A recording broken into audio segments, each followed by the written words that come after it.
What's up, my Yugi Bros? I'm your host, the one, the only, the RJB0. Welcome to Super Casual Friday. I am being real casual. I just got out of the shower, and that's why my hair is all weird and slicked back looking. It's just kind of wet, and this is stage one of my three-stage hair sculpting process. No product necessary, but a hell of a lot of time.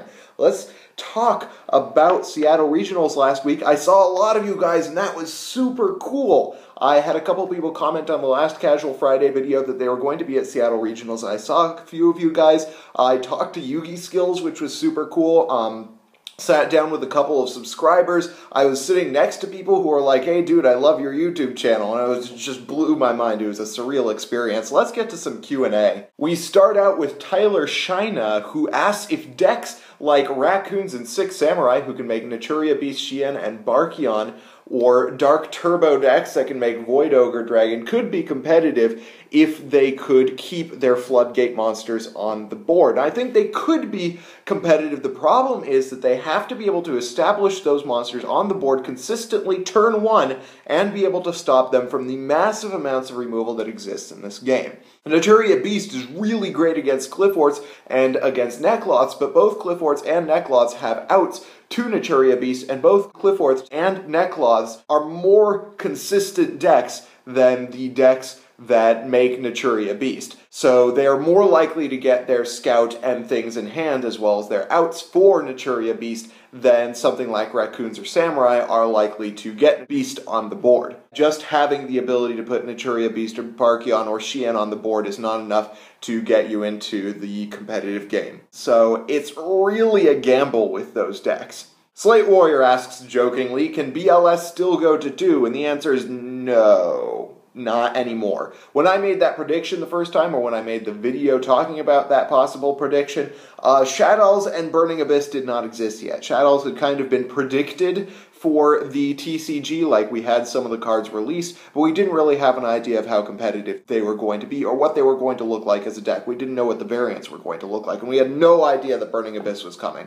So yeah, now that we've seen what those two decks can do, BLS definitely cannot go to 2. It's actually possibly ban-worthy. Lethal Lemon Laser, still one of my favorite names on YouTube, asks, can you see DMOC and Cyberstein coming back to the TCG? Also, do you like Bon Jovi? So Cyberstein possibly. It's a really big cost, but it's a big cost to make something really amazing. I think we'd see a lot more effect negation if Cyberstein were in the TCG. DMOC, I think, can come back. No biggie. I think that if DMOC came back, people would make a huge hullabaloo about it, and then just we wouldn't see the card ever again. It would just disappear off the map. And do I like Bon Jovi?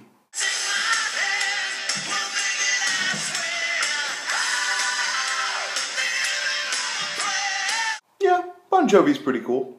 Oh goodness, this name again. Sidjim asks, what deck would be better to pick up, Satellar Knights or Evil Swarms? That's a tough choice. Evil Swarms are unlikely to change in price at all, but Satellar Knights are probably going to have the biggest improvement in their matchups in the near future.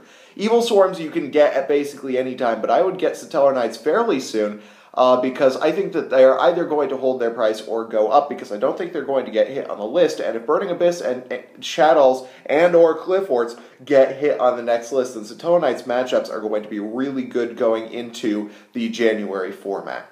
James McCabe asks, have you ever been to Canada before? If so, what is your take on Canada, and do you plan on visiting Vancouver after you move? My take on Canada is it's pretty cool. I have, in fact, been to Canada because my dad's family, like the Greater Burman family, actually owns a cove on an island off the inland coast of Vancouver Island. It's a pretty cool place. It's absolutely beautiful. I've never actually been to any other part of Canada except for British Columbia. And I also definitely plan on visiting Vancouver after I move because it's actually just like a 1 hour bus drive away, and that would be pretty darn cool if I could just, visit Canada anytime I wanted. Stone Dog 78 asks, what could make Gladiator Beasts good again, and do you think Rescue Cat can come off the list? Okay, no. Rescue Cat cannot come off the list. I said that it could at first, but then I realized it does not say that Rescue Cat can only be used once per turn, which means that you have wild numbers of OTKs that you can produce with that card right now. If Konami were to release an errata saying that it could only be used once per turn, as in Rescue Cat, the name can only be used once per turn,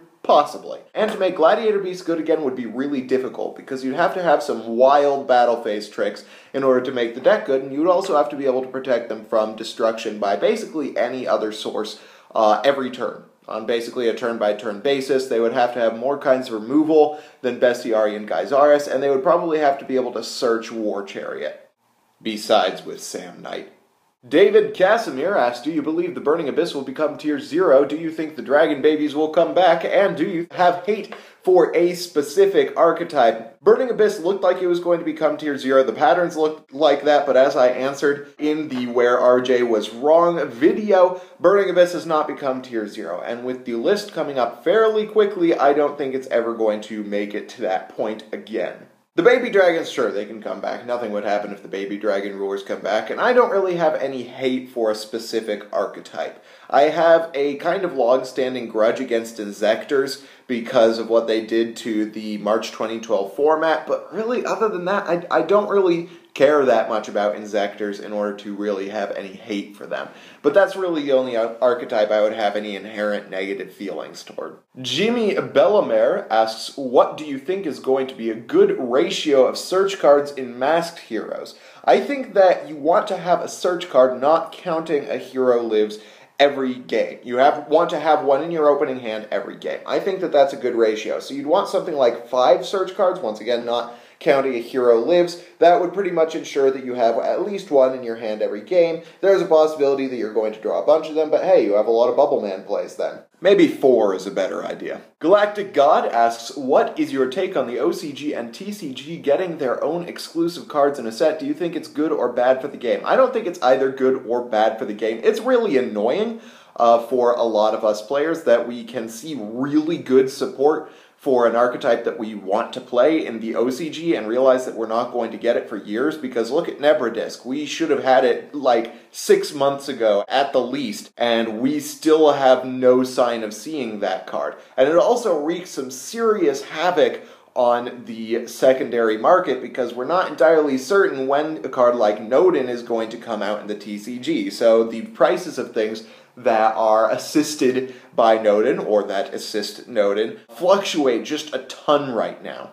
I don't really like the fact that it happens and that it takes so long, and it's also not so hot for the secondary market. Tyrell Wildman asks, what are your thoughts on the Shadow Dragon Ruler build with easy-to-access rank 7s like Dracosac and Master of Blades for the Burning Abyss matchup? I think they have absolutely no synergy together. How are you supposed to summon your Dragon Rulers? Like, there isn't a Shadow monster that is really conducive of banishing for a Dragon Ruler, except maybe a couple of your fusions because they have elements, but really you'd have to run some pretty crazy things in order to make Dragon Rulers do anything with Shadows. WheezyLeaf90383 asks, is the game ever going to return to a stage where destruction is useful? Actually, we thought like this a lot during the Dragon Ruler format. Nobody used any destruction cards because destruction didn't really do anything. You could destroy a Dragon Ruler and it would just come back next turn. And we thought that destruction was never going to be good again. And then we got to the +1 Firefist versus Mermail format, and destruction is basically all you ever did in that format.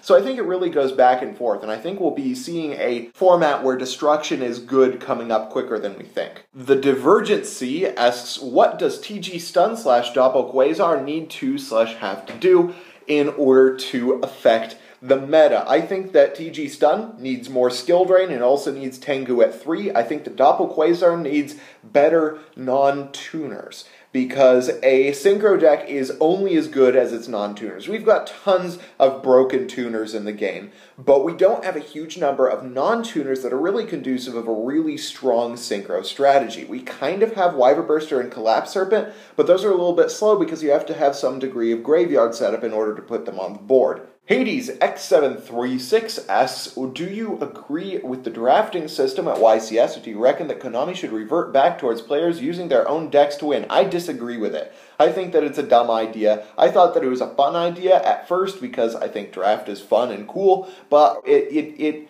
takes away a lot of the kind of skill that we like to go into the game right now. We liked the game to be a balance of our ability to make a good meta call and to build good decks ahead of time with our ability to play, versus when you go into draft, there's still a degree of deck building skill, but there's not nearly as much thought that goes into making a draft deck as there is in a constructed format deck. Cleverly done asks, I love you, RJ, but the effort in this video was subpar. Couldn't you set the laptop down on the table? This is, of course, referring to my last Casual Friday video. No, I couldn't. We really did not have any tables in the room. I'm not joking around. Would have been nice, and I wish that I could have made the visual quality of that video a little better, but it just wasn't going to work out and still have the same content that I wanted it to have. Jason Bai asks, can you get Nick to profile his Sylvans? There's a rumor going on that Nick is going to be bringing Sylvans to locals next week, and if he does, I may be able to coerce him into making a deck profile. Nicholas Blue Trike asks, what do you think of Chronomalies as a deck once they've gotten their OCG support? I think that the OCG support is really good. I really like their ability to make the, what's it called, the Gorgon thing, the Gorgonic Golem or Gorgonic Guardian, the rank 3 Xyz that's Effect Veiler that turns the monster into 0 attack. I think that that card is amazing. I like their ability to combine with the artifacts. So I think that they could do really well if they ever got their support from the OCG. However, it appears that we're not going to get them, at least until we have the artifacts hit in the TCG. JR Spartan 0622 asks, what are your criteria to label a deck as a bad deck? Now that's a really interesting question, because I've been saying that a lot of decks are bad recently, and that brings up a lot of, unhappy energy with me and the subscribers and people in general, because I think that people misunderstand me when I say that a deck is bad. The terms good and bad are incredibly relative and they're incredibly subjective, and the only way to really label a deck as good or bad is to compare it to the other decks in a format. And right now, the decks that are good in this format are things like Shaddolls, Burning Abyss, Satellar Knights, and Cliffworks. Those are objectively the only really good decks in this format, speaking competitively, because they're the only ones that ever top for the most part. You see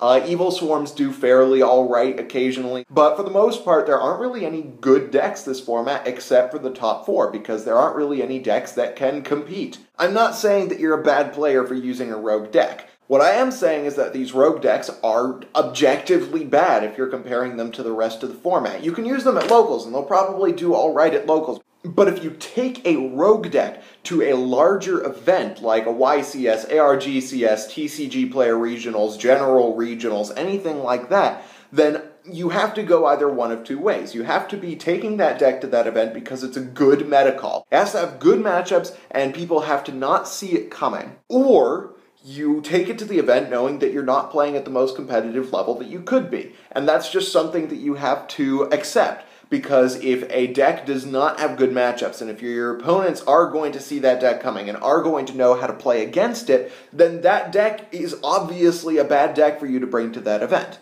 So that's how I label a deck as good or bad, is whether or not it's good or bad in the current format. And in the current format, decks like X-Sabers, you have Senju, etc., etc., etc., those decks that I was bashing on, that people are complaining about my bashing on, are just not good. They don't do well. And so that's why I call them bad. And that's it for Q&A. Tomorrow, I am finally doing the ridiculous. I know I said I'd do it yesterday, but I got swamped with a lot of crazy stuff having to do with going off to college. And then next week, why Shaddolls make you better at Yu-Gi-Oh! I will be having a discussion on the subject of skill drain on Tuesday. On Wednesday, I will have another ridiculous for you. Thursday, I will hopefully have a deck profile, whether it's Nick's Sylvans or my Mermails or Cliffworts. And then Friday, another Casual Friday video. And that's another week. I hope you guys liked this video. If you did, hit that thumbs up button. If you didn't, let me know why in the comment section below. And of course, ask me any questions you want me to answer at the next Casual Friday video. Thank you guys for watching. I'm your host, the one, the only, the RJB0, and I got a jet.